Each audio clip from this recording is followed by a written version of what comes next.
Hello and welcome दोस्तों। आज की इस वीडियो में हम बात करने वाले हैं पृथ्वी की आंतरिक संरचना के बारे में। एक ऐसा टॉपिक जिससे एसएससी, रेलवे या फिर जितने भी आपके स्टेट लेवल के एग्जाम्स होते हैं उनमें ज़रूर एक ना एक क्वेश्चन पूछा जाता है। तो चलिए बिना टाइम गवाए वीडियो को शुरू करते हैं। पृथ्वी की आंतरिक संरचना का प्रत्यक्ष अनुमान लगाना मुश्किल है क्योंकि पृथ्वी की भूप्रपटी से कुछ ही किलोमीटर की गहराई तक हम अध्ययन कर सके हैं। और ऐसा इसलिए है क्योंकि पृथ्वी के जैसे जैसे हम पृथ्वी के अंदर की तरफ जाते हैं तो तापमान बहुत ज़्यादा बढ़ने लगता है। ठीक है, जैसे कि दक्षिण अफ्रीका की सोने की खानें जो हैं जिनको हम बहुत ज़्यादा गहरा मानते हैं वो भी सिर्फ और सिर्फ 3 से 4 किलोमीटर तक गहरी हैं। आप इनको देख सकते हैं। ये जो सोने की खानें हैं जो कि दक्षिण अफ्रीका के अंदर हैं ये भी बहुत ज़्यादा गहरी नहीं है। इनकी गहराई भी 3 से 4 किलोमीटर तक ही सीमित है। नेक्स्ट है आर्कटिक महासागर में जो कोला क्षेत्र है वहाँ पर 12 किलोमीटर की गहराई तक प्रवेदन यानी कि ड्रिल किया गया है, वो आप यहाँ पर देख सकते हैं। ठीक है, ये मैंने आपके रेफरेंस के लिए इमेजेस लगाई हैं ताकि आप इनको अच्छे से समझ सकें। ठीक है, थोड़ी सी और हम चर्चा कर लेते हैं इसकी आंतरिक संरचना के बारे में, फिर हम पढ़ेंगे कि आंतरिक संरचना को कितने पार्टों में बांटा जा सकता है। इससे अधिक गहराई में जा पाना असंभव है क्योंकि इतनी गहराई पर तापमान बहुत अधिक होता है। ओके, जैसे कि हम लगभग 32 मीटर की गहराई पर नीचे जाते हैं तो 1 डिग्री सेल्सियस तापमान इंक्रीज हो जाता है। ओके, तो ऐसे में पृथ्वी की आंतरिक संरचना यानी कि 6400 किलोमीटर केंद्र तक पहुंचना बहुत ही ज़्यादा मुश्किल है, फिलहाल तो असंभव है। इसीलिए इंसान इसकी आंतरिक संरचना के बारे में बहुत कम जानता है। पृथ्वी की आंतरिक संरचना का अनुमान लगाया गया है वैज्ञानिकों द्वारा क्योंकि यहाँ पर कोई मानव पहुँच तो नहीं सकता है, लेकिन इनका अनुमान जो है वो विभिन्न प्रकार की प्रत्यक्ष और अप्रत्यक्ष प्रमाणों से लगाया गया है। जैसे कि भूकंप की तरंगों से इसका अनुमान लगाया गया है कि पृथ्वी के गर्भ में क्या हो सकता है। इसके अलावा ज्वालामुखी से जो पदार्थ निकलते हैं, जो लावा निकलता है, उसके अंदर जो सैंपल वगैरह लिए जाते हैं वहाँ से इसकी जानकारी कुछ मिली है। साथ ही साथ पृथ्वी का जो घनत्व, द्रव्यमान और आयतन वगैरह है इससे भी काफ़ी सारी जानकारी मिलती हैं। जैसे जैसे हम नीचे जाते हैं तो टेम्परेचर बढ़ने लगता है और जो घनत्व है पृथ्वी का वो भी ज़्यादा होने लगता है। और इन सब को मिलाकर वैज्ञानिकों ने पृथ्वी की आंतरिक संरचना को 3 भागों में डिवाइड किया। चलिए इसे देखते हैं। पृथ्वी की आंतरिक संरचना के संबंध में स्विस वैज्ञानिक डेली, जेफरीन, होम्स, ग्राफ्ट इत्यादि वैज्ञानिकों ने अपने अपने विचार प्रकट किए हैं। इनमें से कुछ की बातों में समानता है तो कुछ में भिन्नता भी है। सबसे अधिक प्रमाणिक मत ऑस्ट्रेलियाई भूगर्भ वैज्ञानिक एडवर्ड स्वेस ने दिया है। ठीक है, जो सबसे ज़्यादा प्रमाणिक प्रमाण है आंतरिक संरचना के बारे में वो है स्वेस वैज्ञानिक का, जो कि ऑस्ट्रेलिया के हैं। इन्होंने रासायनिक संरचना के आधार पर पृथ्वी की परतों को 3 भागों में बांटा है। चलिए अब देखते हैं इसकी संरचना। पृथ्वी को इसकी बनावट और उसमें मिलने वाले खनिज तत्वों और गहराई के आधार पर मुख्यतः 3 भागों में विभाजित किया जा सकता है। यहाँ पर आप लोग देख सकते हैं जो सबसे बाहरी भाग है, इसको जो परत है इसको हम लोग क्रस्ट बोलते हैं या फिर भूप्रपटी कहा जाता है।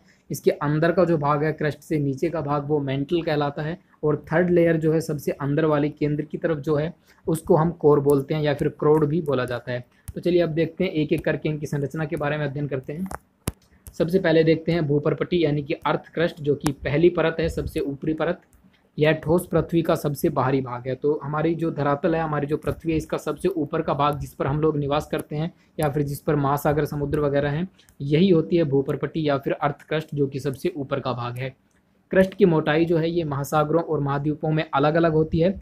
महासागरों में कम और महाद्वीपों में ज़्यादा होती है। तो महासागरों के अंदर जो क्रस्ट की मोटाई है वो कम होती है क्योंकि महासागरों में काफ़ी सारा पानी पहले होता है, उसके नीचे क्रस्ट पाई जाती है। और जो भूप्रपटी वाला हिस्सा है, जो महाद्वीपों वाला हिस्सा है, वहाँ पर भूप्रपटी यानी कि क्रस्ट की मात्रा थोड़ी ज़्यादा होती है। क्रस्ट का निर्माण सिलिका और एल्यूमिनियम से हुआ है, इसलिए इस परत को सियाल भी कहा जाता है। ओके, तो ये जो ऊपरी परत है, क्रस्ट परत, इसमें मुख्य रूप से सिलिका और एल्यूमिनियम पाए जाते हैं, इसलिए इनको मिलाकर सियाल के नाम से भी जाना जाता है। और ये जो ऊपरी परत है इसको लिथोस्फीयर के नाम से जाना जाता है। यहाँ से काफ़ी बार एग्जाम्स में क्वेश्चन पूछा जाता है, खासकर एसएससी के अंदर। इस परत का घनत्व लगभग 2.75 से लेके 2.90 तक है। तो ये है ऊपरी परत अर्थात क्रस्ट का घनत्व। पृथ्वी के कुल आयतन का 0.5% भाग भूप्रपटी का है, यानी कि जो क्रस्ट है, सबसे ऊपरी परत जो है, ये पृथ्वी के कुल आयतन का 0.5% भाग कवर करती है। और यह लगभग 34 किलोमीटर अंदर की तरफ का क्षेत्र है। तो पृथ्वी के ऊपर से लेके अंदर की तरफ जब हम जाते हैं क्रस्ट से अंदर की तरफ, तो 34 किलोमीटर तक का जो एरिया है ये क्रस्ट के अंदर आता है। नेक्स्ट है मेंटल। क्रस्ट के निचले वाले भाग को मेंटल कहा जाता है। पृथ्वी के आयतन का 83% तथा द्रव्यमान का 67% भाग यही होता है। तो क्रस्ट के नीचे वाली जो परत है ये मेंटल कहलाती है, यानी कि क्रस्ट के जस्ट नीचे जब हम जाते हैं तो मेंटल परत आ जाती है। और ये पृथ्वी के कुल आयतन का 83% और कुल द्रव्यमान का 67% भाग कवर करती है। यहाँ पर जो सबसे इम्पोर्टेंट चीज़ें आपको याद रखनी है वो ये हैं कि ये जो परत है किस चीज़ से बनी हुई है। जैसे कि पहली वाली परत सिलिका और एल्यूमिनियम से बनी हुई थी, उसे हम सियाल बोल रहे थे। इसी तरह से जो मेंटल परत है ये सिलिका और मैग्नीशियम से बनी हुई है, इसलिए इसे हम सीमा के नाम से जानते हैं। और इस परत को पायरोस्फीयर भी कहा जाता है। इस परत का घनत्व जो है 2.90 से लेकर 4.70 तक होता है। तो यहाँ पर आप एक चीज़ नोटिस कर रहे होंगे कि जैसे जैसे हम धरातल में अंदर की तरफ जा रहे हैं तो वैसे वैसे पृथ्वी का जो घनत्व है वो बढ़ता चला जा रहा है। घनत्व का मतलब ये है कि कम से कम आयतन के अंदर कितना ज़्यादा वजन होता है। जैसे कि अगर हम ऊपरी परत क्रस्ट के अंदर 1 सेंटीमीटर लंबाई, 1 सेंटीमीटर चौड़ाई और 1 सेंटीमीटर ऊंचाई का अगर एक हम इस तरह से टुकड़ा लेते हैं तो उसका घनत्व लगभग 2.75 ग्राम के आसपास आता है। वैसे ही नीचे हम जब जाते हैं मेंटल परत में तो जैसे जैसे हम नीचे जाते हैं मेंटल की तरफ तो मेंटल में इस परत का जो वजन 4.75 ग्राम के आसपास हो जाता है। ऐसे ही जब हम क्रस्ट से नीचे मेंटल और फिर कोर की ओर बढ़ते चले जाएंगे तो पृथ्वी के घनत्व में वृद्धि होगी, दाब बढ़ने के कारण इसके घनत्व में वृद्धि होगी और तापमान में भी वृद्धि होगी। साथ ही साथ इसका जो वजन है प्रति सेंटीमीटर क्यूब का वो भी बढ़ता चला जाएगा। नेक्स्ट है क्रोड या फिर जिसे हम कोर भी बोलते हैं। ये पृथ्वी की सबसे आंतरिक सतह है, सबसे आंतरिक परत है। भूकंपीय तरंगों के वेग से पृथ्वी के क्रोड को समझने में सहायता मिली है। क्रोड व मेंटल की सीमा लगभग 2900 किलोमीटर की गहराई पर है, यानी कि 2900 किलोमीटर की गहराई के बाद क्रोड चालू हो जाती है। बाहरी क्रोड यानी कि आउटर क्रोड तरल अवस्था में है, जबकि आंतरिक क्रोड इनर क्रोड ठोस अवस्था में है। क्रोड भाग को हम 2 भागों में बांट सकते हैं, जैसा कि मैंने आपको यहाँ पर दिखाया था।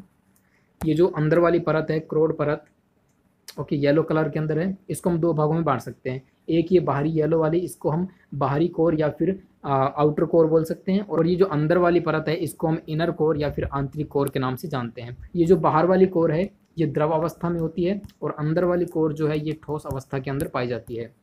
मेंटल व क्रोड की सीमा पर चट्टानों का घनत्व 5 ग्राम प्रति घनसेमी से केंद्र में 6300 किलोमीटर की गहराई तक इसका घनत्व जो है वो 13 ग्राम प्रति घन सेंटीमीटर तक बढ़ जाता है। तो जैसे जैसे हम केंद्र की तरफ जा रहे हैं तो इसका घनत्व बढ़ता चला जा रहा है। तो यहाँ पर केंद्र में जो कोर का घनत्व है वो लगभग 13 ग्राम प्रति घन सेंटीमीटर क्यूब तक हो जाता है।